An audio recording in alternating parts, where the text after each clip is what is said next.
지금 이 딥다이브를 듣고 계신 여러분 상상해 보시겠어요? 동네에 막 꽤 장사가 잘 되는 식당이 하나 있는 거예요. 네, 상상이 가네요. 근데 어느 날 갑자기 입소문이 쫙 나서 손님이 정확히 2배로 늘어났습니다. 가게 밖으로 줄이 길게 늘어섰죠? 장사가 잘 되면 사장님 입장에선 아주 좋은 일이죠. 그쵸. 그럼 보통 이런 상황이면 사장님은 주방장을 더 고용하고 서빙할 직원도 막 수십 명을 더 뽑아야 정상 아닙니까? 당연하죠. 손님이 2배면 일할 사람도 2배로 필요하니까요. 네. 근데 이 사장님은 오히려 기존 직원의 6%를 해고해버립니다. 네, 직원을 오히려 줄였다고요. 네. 더 놀라운 건요. 직원이 줄었는데도 음식은 훨씬 빨리 나오고 주문 실수도 제로에 가까워졌다는 거예요. 게다가 식당의 마진율은 막 하늘 높은 줄 모르고 치솟기 시작합니다. 그건 물리법칙이 지배하는 현실 세계에서는 절대 불가능한 이야기죠. 맞아요.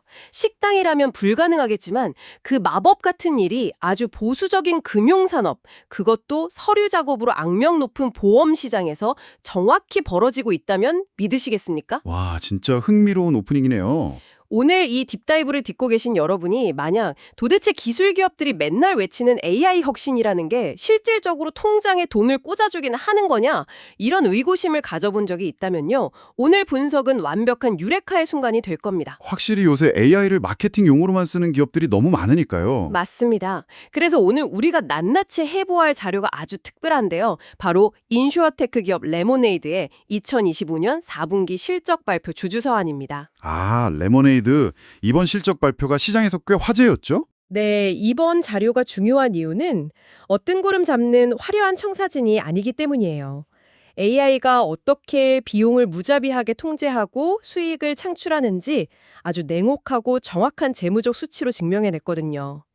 그렇다면 오늘 우리의 핵심 미션은 단순히 이 회사의 매출이 몇 % 올랐다 이걸 브리핑하는 게 아니겠네요. 정확합니다. 회사가 덩치를 거대하게 키우면서도 도대체 어떻게 스타트업 시절의 날렵함을 유지할 수 있는지 파악할 겁니다. 그 내밀한 엔진의 메커니즘을 파헤쳐보는 거군요. 자, 그럼 방금 제가 말씀드린 그 식당 비유의 실제 장부부터 들여다볼까요? 제가 이 실적 자료를 보면서 가장 먼저 눈을 의심했던 게 있어요. 어떤 부분이었나요? 바로 성장의 양과 인력 구조 사이의 기이한 모순이었습니다. 숫자를 보면 보유 보험료, 그러니까 그 IFP가 무려 31%나 성장해서 12억 3,700만 달러에 달했어요. 12억 달러면 엄청난 규모네요. 게다가 고객 수는 23%가 증가해서 거의 300만 명이 육박해요.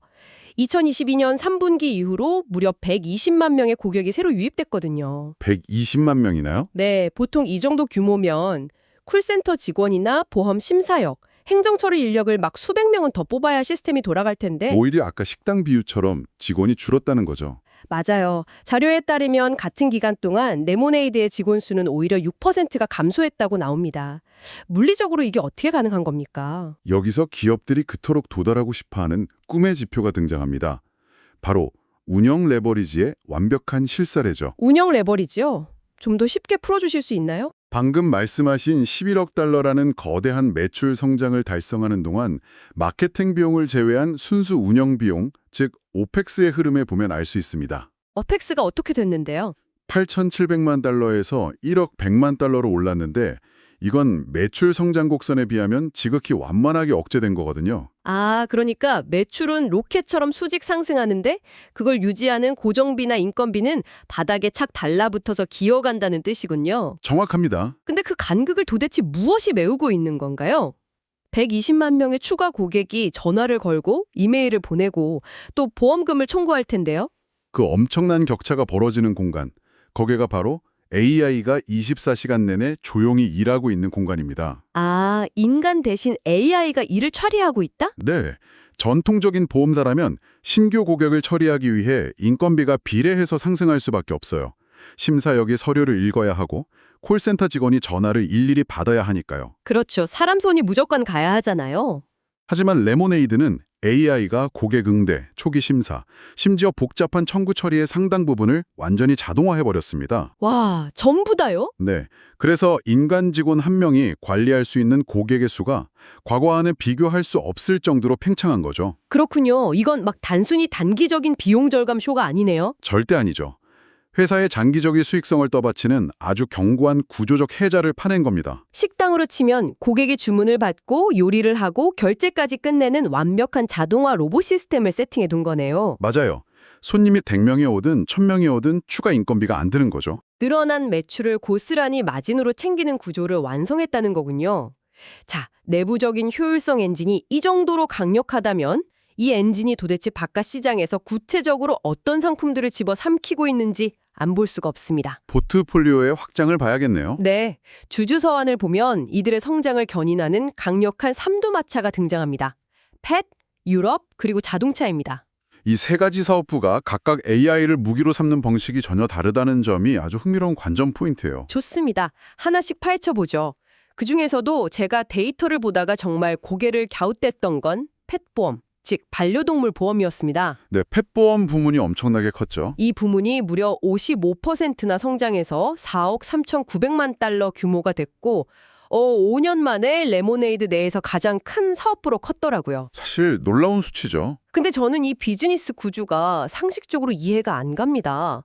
강아지나 고양이는 사람보다 병원에 훨씬 자주 가잖아요. 그렇죠. 잔병 치레도 많고 예방접종도 자주 하니까요. 청구 빈도가 그렇게 높으면 서류 작업이나 심사 비용 때문에 수익을 내기 힘든 구조로 알고 있거든요. 맞습니다.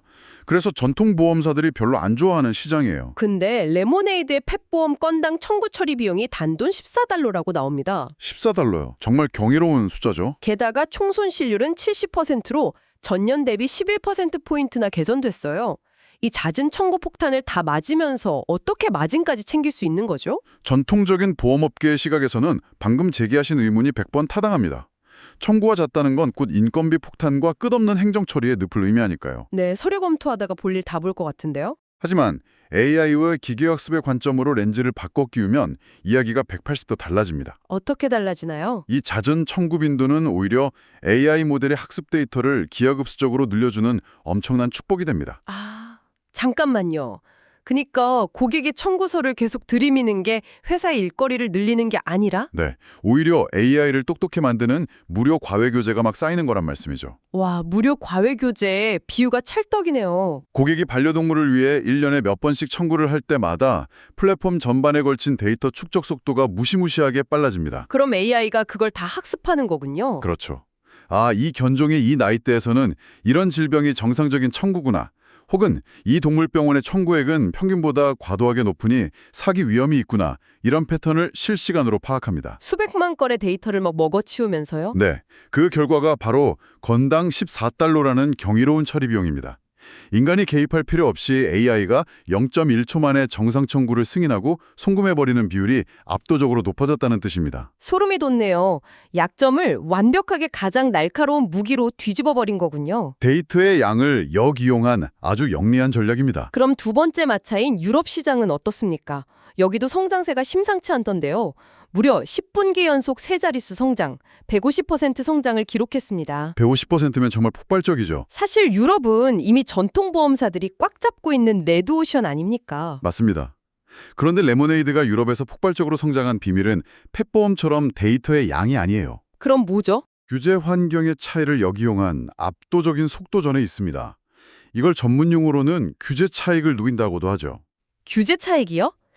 좀 더 직관적으로 다가오게 예를 하나 들어주실 수 있나요? 미국 시장의 보험 규제를 보면 주마다 법이 다르고 새로운 요금제를 하나 승인받으려면 규제 당국과 몇 달씩 씨름해야 합니다. 미국은 행정 처리가 좀 느리기로 유명하잖아요. 하면 유럽의 규제 환경은 가격 책정과 모델 수정에 있어서 훨씬 더 유연하고 빠른 피드백을 허용합니다. 유럽의 유연함이 구체적으로 어떤 무기가 되는 건가요? 가령 프랑스 특정 지역의 예상치 못한 기후변화로 침수 피해 빈도가 미세하게 올라갔다고 가정해보죠. 네, 요새 기후변화가 심하니까요. 전통적인 방식의 보험사라면 과거 통계를 모으고 새로운 요율표를 만들어서 당국의 승인을 받기까지 최소 6개월이 걸립니다. 6개월이요. 그동안 손실은 계속 쌓이겠네요. 그렇죠. 하지만 레모네이드는 유럽의 유연한 환경 속에서 AI가 이 미세한 위험도 변화를 실시간으로 감지합니다. 실시간으로요? 네. 그리고 단 며칠, 빠르면 몇 시간 만에 해당 지역의 특정 위험군에 대한 가격 책정 모델을 미세 조정해버려요. 와, 몇 시간 만에요? 그리고 시장의 반응을 보고 또 수정하죠. 이 엄청나게 빠른 반복학습 주기가 마케팅 효율성과 결합하면서 경쟁사들이 눈치채기도 전에 가장 우량하고 수익성 높은 고객들을 싹쓸이하고 있는 겁니다. 와, 경쟁사들이 종이서류 들고 결제받으러 뛰어다닐 때 이쪽은 이미 시장 가격을 실시간으로 주무르고 있다는 거네요. 속도전에서 게임이 안 되는 거죠. 그럼 마지막 삼도마차인 자동차 보험 이야기로 넘어가 보죠. 자동차 부문도 53% 성장을 기록했는데 사실 저는 이 파트가 레모네이드가 바라보는 궁극적인 미래 전략과 가장 맞닿아 있다고 느꼈습니다. 제대로 보셨습니다. 주주서한을 보면 테슬라의 완전 자율주행, 그러니까 FSD 기능과 관련된 아주 파격적인 가격 책정 이야기가 나옵니다. 그 부분이 바로 100년 넘게 이어져 온 보험 산업의 패러다임이 완전히 박살나는 변곡점이에요. 패러다임이 어떻게 바뀌는데요? 레모네이드는 이제 자동차를 누가 운전하느냐, 즉 불안정한 인간이냐, 냉철한 AI냐에 따라 보험료 가격이 실시간으로 달라지는 모델을 제시하고 있습니다. 자료를 보니까 테슬라 FSD를 켜고 주행한 거리에 대해서는 인간이 직접 운전한 요금의 단 50%? 그러니까 딱 반값만 청구된다고 하더라고요. 네, 사고 확률이 현저히 낮아지니까요. 제가 이걸 보면서 떠오른 비유가 하나 있는데 들어보시겠어요? 네, 말씀해 보시죠. 우리가 생명보험 가입할 때 가입 서류에 흡연자인지 비흡연자인지 체크하잖아요. 네, 비흡연자면 보험료가 좀 싸지죠. 그러니까 이제는 내가 차에 타서 운전대에 손을 떼고 AI 버튼을 누르는 순간 내가 비흡연자 카테고리로 쏙 들어가서 보험료가 반값이 되는 약간 그런 개념인 거죠. 그 비유도 직관적이긴 한데로 사실 레모네이드의 모델은 그보다 훨씬 더 깊고 역동적입니다. 어떻게 더 역동적인가요? 생명보험의 흡연 여부는 가입할 때 딱 한 번 정해지는 고정된 과거의 상태잖아요. 그렇죠. 한번 체크하면 그치죠. 근데 이들의 모델은 오히려 한여름에 전력 소비가 피크일 때 에어컨을 끄는 바로 그 순간 실시간으로 다음 달 전기요금 단가가 뚝 떨어지는 동적인 요금제와 같습니다. 아, 고정된 꼬리표가 아니라 실시간 행동에 따라 요금이 막 춤을 춘다는 거군요. 그렇습니다. 여기서 핵심은 텔레매틱스라는 기술이에요. 텔레매틱스요? 그게 정확히 뭐죠? 단순히 차에 부착된 블랙박스 영상이 아니라 자동차의 브레이크 밟는 습관, 가속 패턴, 코너링 각도 등 차량 내부의 센서 데이터를 실시간으로 보험사 서버로 쏘아보내는 기술입니다. 내 운전 습관이 실시간으로 전송된다고요? 네, 전통 보험사들은 여전히 운전자의 나이나 과거 사고 이력, 차종 같은 정적인 과거 데이터로 가격을 매깁니다. 저도 보험 가입할 때 그런 것만 물어보더라고요. 하지만 레모네이드는 이 텔레매틱스 데이터와 실시간 위험도 개선 AI를 결합해서 지금 이 순간 1초 단위의 진짜 위험도를 계산해냅니다. 1초 단위로요? 네, 그래서 기계가 운전해서 사고 확률이 절반으로 떨어지면 묻지도 따지지도 않고 그 즉시 가격을 반으로 깎아주는 인프라가 이미 완벽하게 구축되어 있는 겁니다. 미쳤네요. 과거의 통계가 아니라 지금 이 순간의 행동표를 가지고 가격을 매긴다니 이건 전통보험사들이 도저히 따라올 수 없는 게임의 룰을 세팅한 거군요. 애초에 운동장이 다른 거죠. 자, 여기까지 들으면 기술력 좋고 미래 비전 훌륭하다는 건 완벽하게 납득이 됩니다. 그런데 시장과 투자자들이 언제나 던지는 궁극적이고 아주 차가운 질문이 하나 남아있죠. 혁신적인 건 알겠는데 그래서 진짜 돈은 벌고 있냐? 이 질문이겠죠. 맞습니다. 월스트리트가 가장 집요하게 묻는 질문이죠. 결국 모든 위대한 혁신은 맨 마지막 줄에 있는 재무지표로 증명되어야만 살아남으니까요. 숫자가 증명해야 진짜 혁신이니까요. 그래서 제가 이 주주서안의 재무지표를 샅샅이 뜯어봤습니다. 일단 보험사의 건전성을 나타내는 총 손실률이 63%에서 52%로 드라마틱하게 뚝 떨어졌어요. 이건 보험사가 본업에서 사고 보험금을 적게 내어주고 있다는 뜻이니까 아주 훌륭한 지표죠. 네, 아주 좋아요. 그런데 말입니다. 제가 뾰족한 질문 하나 던져보겠습니다. 네, 던져주시죠. 이런 엄청난 개선에도 불구하고 가장 맨 아랫단에 있는 순손실을 보면 여전히 2,170만 달러 적자가 나고 있습니다. 네, 여전히 마이너스죠. 심지어 성장을 위해 쏟아부은 마케팅 비용은 5,340만 달러로 작년보다 오히려 더 늘어났어요. 아니, 흑자 전환을 목전에 두고 있다면서 2천만 달러씩 적자를 내고 막 5천만 달러씩 마케팅비를 태우는 거 이거 말장난 아닙니까? 투자자 입장에서는 밑 빠진 독에 물 붓는 것처럼 보일 수 있죠. 그니까요. 저만 그렇게 느끼는 게 아니잖아요. 하지만 그 지점이 바로 겉으로 드러난 숫자만 볼 때 빠지기 쉬운 함정입니다. 함정이라고요? 손실 2,170만 달러라는 숫자만 보면 당연히 두려울 수 있죠. 하지만 여기서 우리가 반드시 확인해야 할 개념이 바로 조정 에비타와 LTV 대 고객 획득 비용의 관계입니다. 방금 좀 어려운 단어들이 나왔는데 당황하지 않고 하나씩 여쭤보겠습니다. 먼저 조정 에비타가 뭐길래 이 적자를 설명할 수 있다는 거죠? 조정 에비타는 아주 쉽게 말해서 복잡한 회계상의 감가상각이나 일회성 비용을 다 걷어내고 이 회사가 순수하게 비즈니스 본업을 통해 얼마의 현금을 창출하고 있는가를 보여주는 체력장 테스트 같은 겁니다. 아, 거칠에 떼고 진짜 근력만 본다는 거네요. 맞습니다. 레오네드의 이번 분기 조정 에비타 손실을 보면 전년 동기 2,380만 달러 적자에서 무려 460만 달러 적자로 손실폭을 81%나 박살내버렸습니다. 와, 81%나요. 네, 사실상 본업에서는 흑자 전환의 문고리를 잡았다는 뜻이죠. 아, 장부상의 복잡한 꼬리표를 떼고 순수 근력만 보면 이 회사는 엄청나게 건강해졌다는 거군요. 그럼 두 번째 질문, 그렇게 건강해졌으면 적자를 줄여야지 왜 마케팅에 5,340만 달러나 막대하게 태운 겁니까? 거기서 바로 LTV, 즉 고객생애 가치와 고객 획득 비용의 마법이 등장합니다. 그게 어떤 마법인데요? 전통적인 기업에게 마케팅비 5천만 달러는 이 돈을 쓰면 고객이 얼마나 올까 기대하며 던지는 주사위 굴리기일 수 있습니다. 슬롯머신 땡기는 기분이겠네요. 하지만 레모네이드의 AI는 다릅니다.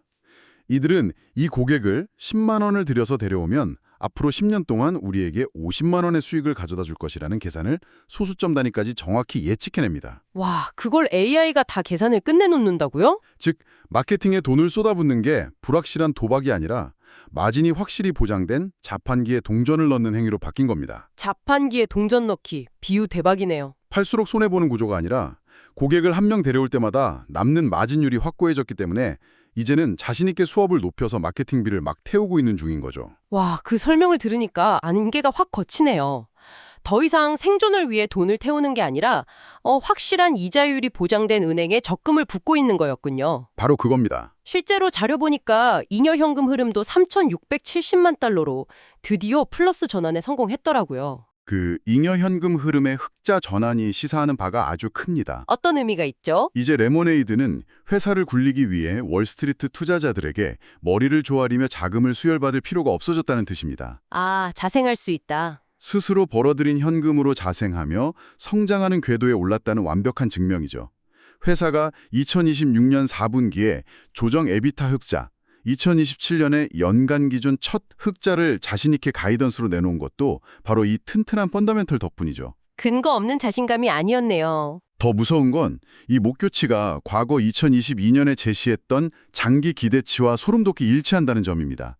이들의 AI 예측 모델이 얼마나 정확하고 실행력이 일관된지를 시장이 제대로 증명한 셈이죠. 그럼 앞으로 그 흑자 달성을 이끌어갈 구체적인 추진력은 뭔가요? 세 가지 핵심 AI 이니시어티브가 가동 중입니다. 네, 세 가지요. 첫째는 다중상품 결합, 즉 한 고객에게 펫, 주택, 자동차 보험을 교차 판매해서 고객의 이탈을 막고 가치를 극대화하는 거고요. 하나 가입한 사람한테 여러 개를 묶어 파는 거군요. 둘째는 앞서 유럽사례에서 본 것처럼 시장 변화에 즉각 대응하는 고도화된 자동가격 책정 엔진입니다. 속도전의 핵심이죠.